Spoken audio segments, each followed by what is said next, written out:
Bonjour, welcome back to my channel. I'm so glad to see you today for another perfume video. And today's video is about how to layer different perfume, how to mix, to blend different perfume in order to create your unique signature scent. In this video, I'm going to give you all my tips so you can be a pro on how to layer different perfume. So let's start this video. First, what is layering perfume? So layering perfume, it's like layering cosmetic. It's blending, mixing different perfume together in order to create your unique signature scent. It's like haute couture actually. It's like the haute perfumery because you're gonna get your unique signature scent. I love layering perfume. Sometimes when I woke up, I start my outfit of the day and I love to create this unique signature scent by blending two complete opposite perfume. I love it. It's very creative and you're gonna get a unique perfume. That's why I love it. And layering is a little bit tricky. That's why in this video I'm going to show you my tips and how I mix perfume together, because sometimes if you choose two different perfume but they have nothing in common, you might get something very weird or doesn't smell good. So when you choose two different perfume or two similar perfume, the goal is to get something that smells amazing, that smells incredible. So there is different strategy on how to layer perfume, and I'm gonna start with the first one, the more quickest one. It's to associate two similar perfume, meaning that two perfume that have the same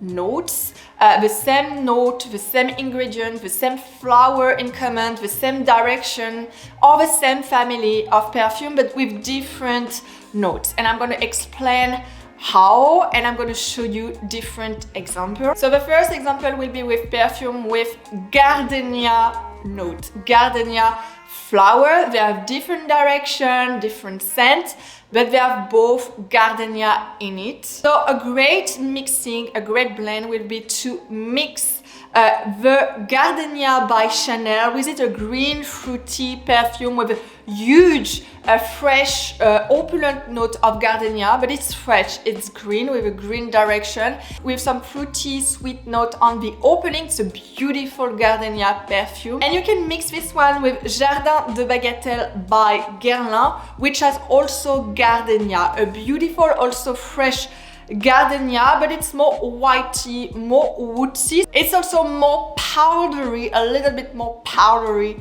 than Chanel. So why I like to blend the two, and usually I got amazing compliments mixing the two, because you have the one, so Chanel, Gardenia by Chanel, which is fruity, fresh, airy, a little bit soapy, also with beautiful fresh Gardenia. And on the other side, you also have a fresh powdery perfume, but the Gardenia is more woodsy, more powdery. So you get two different perfume with the same ingredient, the Gardenia, with two different directions, but blending the two, they are amazing. Another example will be with tuberose, and I'm gonna show you how I do it. So two perfume with tuberose, two white perfume. I'm gonna say they're pretty similar in terms of notes, but they have different direction. So I like to blend, to mix Bella Bianca by Oscar de la Renta, which is a beautiful white perfume. Tuberose, lily of the valley, jasmine, and some fruity note with a beautiful pear on the opening, but it's white, powdery with a opulent, rich tuberose. So white perfume with fruity notes on the opening, beautiful, opulent, rich tuberose. And this one, Blanc de Courrèges, which has also tuberose in it, but it's more dry. It's a very dry, powdery perfume, no fruity notes. Even with lychee in this perfume is extremely dry. You get something super white, but no sugary, no sweet, extremely powdery dry. So how I come to blend this together, I love Blanc de Courrèges. I love it. It's a white, dry dry powdery perfume, super powdery with iris, so extremely powdery. But I was missing some fruity, sweet note. It's extremely dry and powdery. Reminds me a lot of Guerlain iris perfume, but I was really missing something more fruity, more sweet, a little bit more flowery actually. And you know, by combining the two, so Bella Bianca, which is super flowery, a little bit fruity on the opening, a little bit sweet on the dry down, mixing the two, it's just amazing. So by mixing the two, I get something very rich, opulent, super powdery and super white. So same similar perfume, same, you know, similar notes with a tuberose, white direction, but slightly different in terms of ingredients and notes on the opening, and binding the two is beautiful. Another example by combining similar perfume will be Chanel number 19 and Prada Infusion Dior. So why combining the two? I found this one online and I think it's a very interesting idea. So Chanel number 19 is super green. I think it's the green version of Chanel number 5. It's soapy, aldehyde, green, fresh. This is a very dry green perfume. If you love green aromatic, a little bit earthy perfume, you're gonna love this one, especially the powdery version. So Chanel number 19 poudré version, beautiful perfume, even more powdery than the regular version. Definitely more powdery, more Chanel. And Prada Infusion d'Iris, extremely powdery perfume, much more powdery. This is an extremely powdery perfume with something fresh also on the opening. Don't get me wrong, it's still fresh, a little bit aromatic, but much more powdery. So combining the two, it's a very interesting idea. So you get a very powdery perfume, powdery scent, powdery signature scent with some green, fresh aromatic notes with a Chanel number 19. It's a beautiful combination. Another and last example, and I do that actually for work. I just started to do this association just to try, and I find it very nice. Like I said, similar notes but different direction, and I like to mix Miss Dior l'original version, which is a super powdery vintagey scent. It's very aromatic, powdery with the aldehyde. So this is a clean soapy perfume, extremely aromatic. This is not earthy, this is more aromatic with the sage on the opening. The sage is very present. Like rosemary is very aromatic on the opening, and on the dry down it's powdery, green, definitely green, a little bit sweet on the dry down, probably because of the musk and the amber also on the base. So beautiful, vintagey, soapy, clean, aromatic perfume. And the other one is Cabochard. I love to blend the two. So Cabochard is more livery, woodsy. This is still a green perfume, so nothing sweet, nothing super flowery either, but very woodsy, green and livery.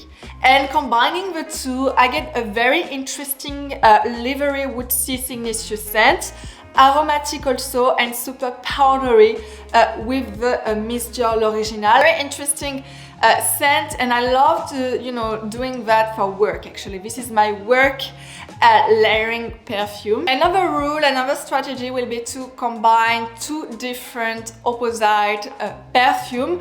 When I say opposite, they should have at least one ingredient in common, or something that is complementary, meaning that they're completely different, they're on the opposite direction, of the scent, but they are complementary. This is the opposite rule. Usually we say we attract the total opposite of ourselves. It's exactly the same in perfume. They should be completely different, but when you blend the two, you get something very complementary. For example, mixing a vanilla sweet perfume with something spicy. You know, sweetness and spiciness, they are different, but together, blending the two, you get something very interesting and they are complementary, in fact. So for example, I like to blend, you know, Lulu by Courrèges, which is a very deep, sweet perfume. You know, it's sweet, but it's not sugary, it's not tacky. This is a dark, sweet perfume with a very deep, intense plume on the opening and a beautiful burnt vanilla, very exotic vanilla plume perfume. I love to wear this one during the summer, and I like to combine this one with a beautiful, super spicy perfume named Ashore by Amouage. Ashore by Amouage is extremely spicy, but this one is powdery spicy. This is an extremely elegant spicy perfume. If you love Indian spices, if you love cardamom, if you love cloves, if you love cinnamon, you're gonna love Ashore. I swear this is a beautiful, you know, autumn, summer perfume inspired me a beautiful, exotic beach in the Maldives, and I found combining the two is perfect. With Courrèges, you know, you get something very sweet, deep, dark, a little bit spicy, in fact, also on the opening, and Ashore is super powdery, super spicy too. Another example will be to combine fruity and floral perfume.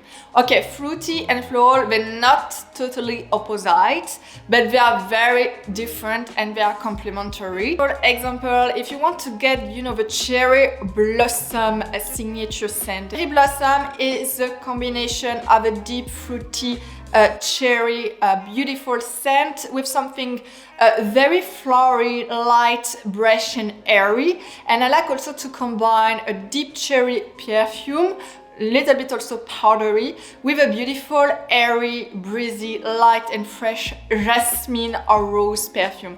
And I find out that cherry and jasmine work very well together. An example will be to mix, for example, Lost Cherry by Tom Ford, or even the beautiful Délice by Cartier. So combining every deep cherry, powdery, a little bit sweet perfume with a beautiful, airy, breezy jasmine, a little bit also aromatic, but something fresh. And Le Labo Jasmine, which is very airy, very fresh, or another beautiful one, and I love also this collection, this line, Airy Ikat Jasmine, beautiful also perfume. But if you combine a fruity, opulent, powdery perfume, even sweet, because usually fruity perfume are also sweet, try to combine, to mix with something fresh, aromatic, not super opulent, a beautiful jasmine, rose, fresh, airy perfumes. Last rule, if you want to make it work,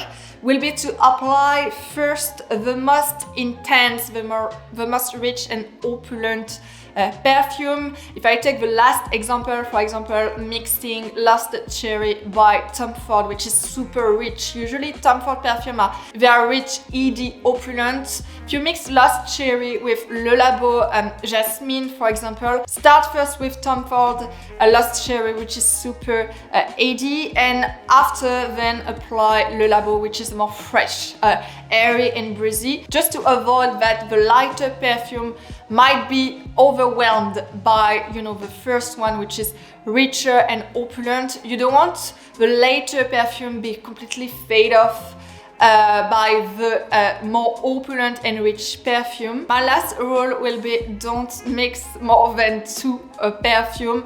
Otherwise, it might be super, super loud, especially if you use a very rich, opulent perfume. Also try to mix one, like I said, one light perfume, something a little bit more fresh, and another one which is opulent and rich. So to resume on how to layer different perfume, my first rule will be to associate perfume to different perfume with the same direction, the same ingredients, the same family, or the same style of a perfume. My second tips will be to associate different perfume but opposite perfume, but they are complementary together. My third tips will be to mix a rich, opulent perfume with a more aromatic, fresh, light perfume. My fourth tip will be to start with the first more opulent, rich,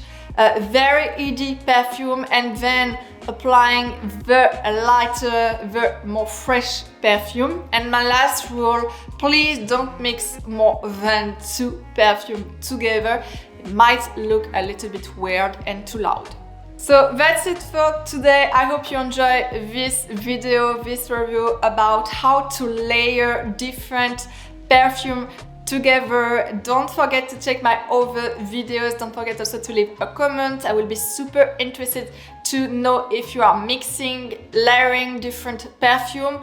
What will be your signature layering scent, your signature layering or favorite layering perfume? Don't forget to leave a comment below. And I see you very soon for another perfume review. Bye!